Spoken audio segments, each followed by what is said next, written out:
Hi, I'm Dave. Welcome to Dave Takes It On. This is our community channel evening, and it's our opportunity to let you know what's happening, what's been happening, and what we got planned. So first of all, thank you very much, everyone who's seen, viewed one of my videos. I really am grateful to you. We're now approaching 5,000 subscribers. Wow, never would have believed that when I started this just 9 months ago. And a number of Patreon members. Thank you very much to all our new Patreon members. Your contribution is really helpful for the channel.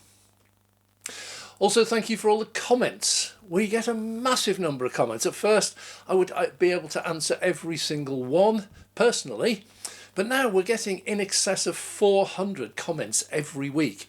It's become more than a full-time job. So, big apologies if I haven't replied to you. It's just getting out of control. I try to get a reply to all those who can, but it's not always possible. We're also noticing a massive increase in the number of emails where we're sending photographs and videos of your experiences. We have asked for this. We do want to know what's happening, and one of the beauties of the channel is I get out there and do things, but I can't be everywhere. So if you are out and about and you see things happening, please just take a snap, a photograph if you can, or a video if you can do that, and send it to us in the emails. It really helps us to keep on top, and some of those photos and videos we will use. Now, I don't always bang on about business models, and obviously I look at things like Ford, Toyota, Instavolt, and I often question, where on earth are their business models going?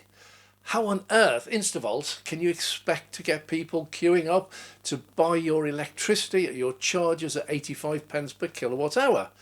Doesn't make sense to me. Well, I also have a business model for the channel.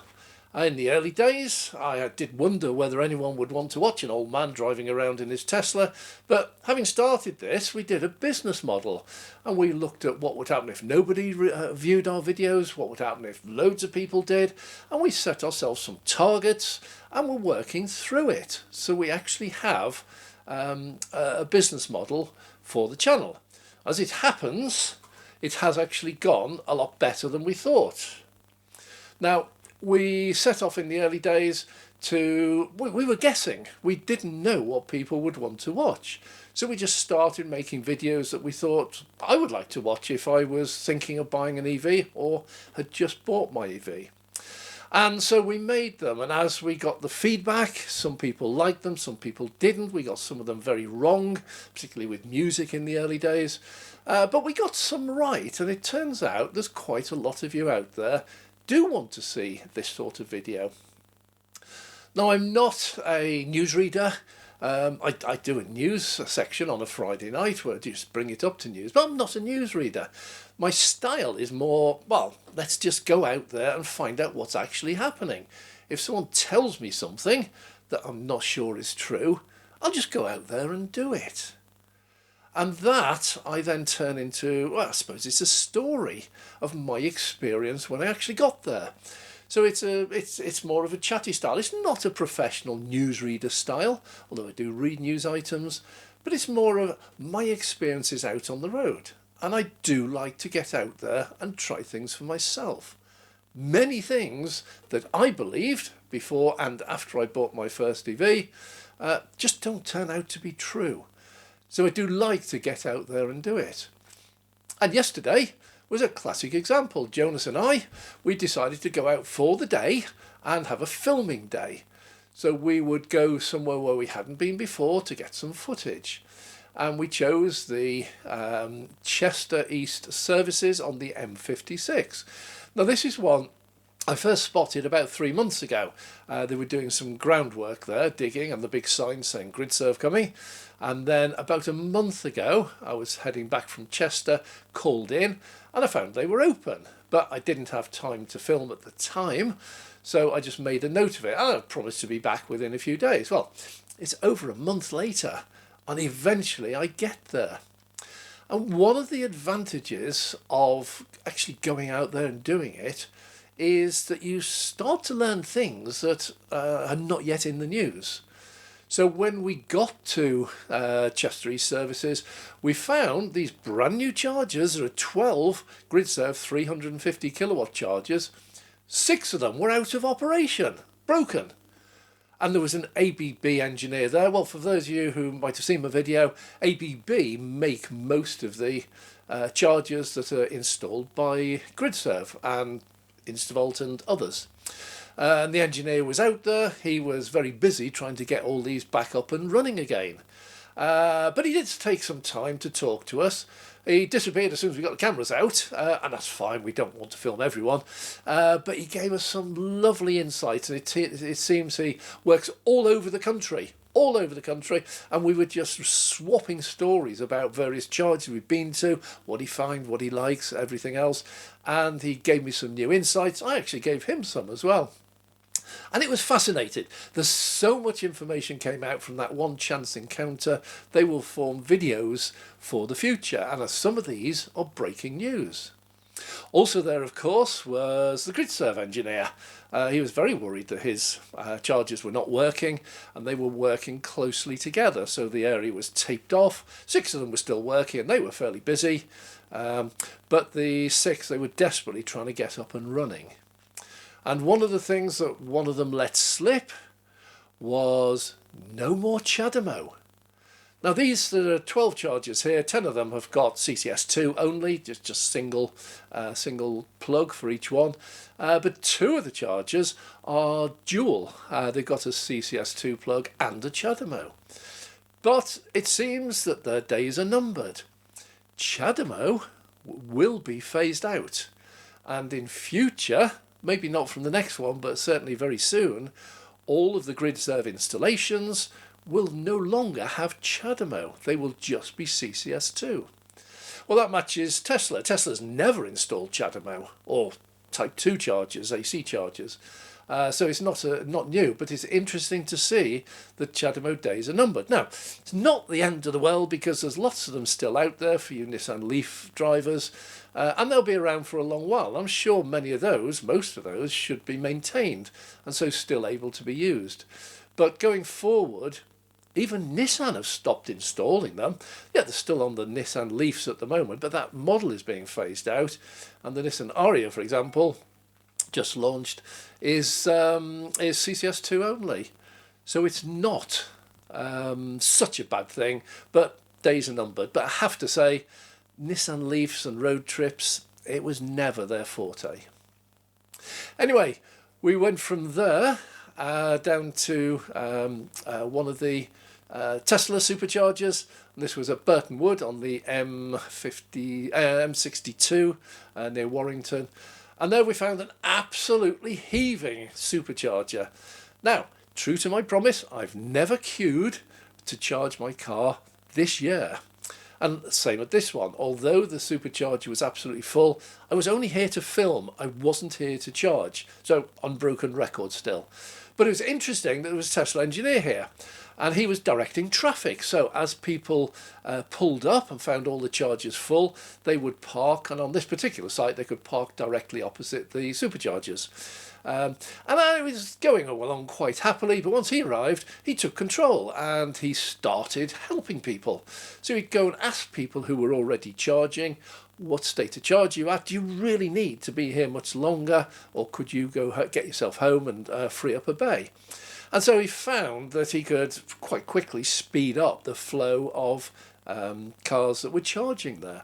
Some people did need to take a full charge, absolutely fine, but those who didn't, some of them actually just pulled away and freed up the space for others. It was very civilised. I know that the Tesla engineer was there helping them, but on other sites I've also found it very, very civilised. Doesn't seem to be a problem. I'm sure there are superchargers where it is a big problem, but in this case they weren't. So we looked at the superchargers there. We did some filming there. We also met up with a Mercedes driver driving a BYD Atto 3, and he was off from Exeter. It was a long way from Exeter to Chester. It's about 4 or 5 hours drive. And it turns out that he was delivering a car, meeting an owner. He works for a Mercedes dealer in Exeter on the Marsh Barton estate, and he was bringing a car up to swap back with a customer. The customer's car needed some work on it, and he'd driven up to meet the customer at the services, and he was happy to chat with us. So we stayed and had a chat with him, and it's very interesting to find the opinion of a Mercedes driver. He drives a lot of Mercedes cars, including EVs, what his drive up in the BYD Atto 3 was like, and he was very, very full of praise for it. He says the quality is amazingly high. This is a Chinese car. It's an amazingly high, very comfortable car. He thoroughly enjoyed it. The technology was really good, and he wouldn't fault it. He did fault the charging situation. Some of the chargers he was stopping at, they just didn't have enough chargers there for him, because he's CCS2 only, can't use most of the Teslas. So it was interesting to get his comments on it. That will also be a video for the future. In addition to that, we were meeting some of the installers. So we would, sorry, I'm just looking down at notes. So we'd meet some of the installers. So these are people actually installing the chargers. So when people say there's not enough power, or there's not enough this, not enough that, this doesn't work, that doesn't work, when you actually talk to the installers, you get a very different situation altogether. This again will be feeding through into some of the videos in the future. But when you talk to the installers, you get a very different impression from the headline in the media or headline from the EV haters, not enough chargers. There's a massive number of chargers being installed. In fact, possibly too many, because local to me, near Preston, there's a supercharger going there. It's 15 V4s are being installed.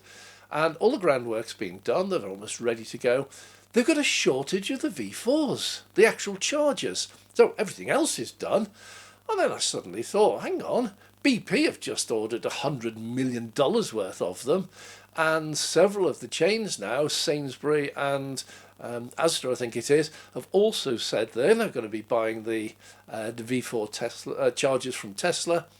So it just makes me think, are these sales to these others taking away V4 chargers that are destined for Tesla superchargers?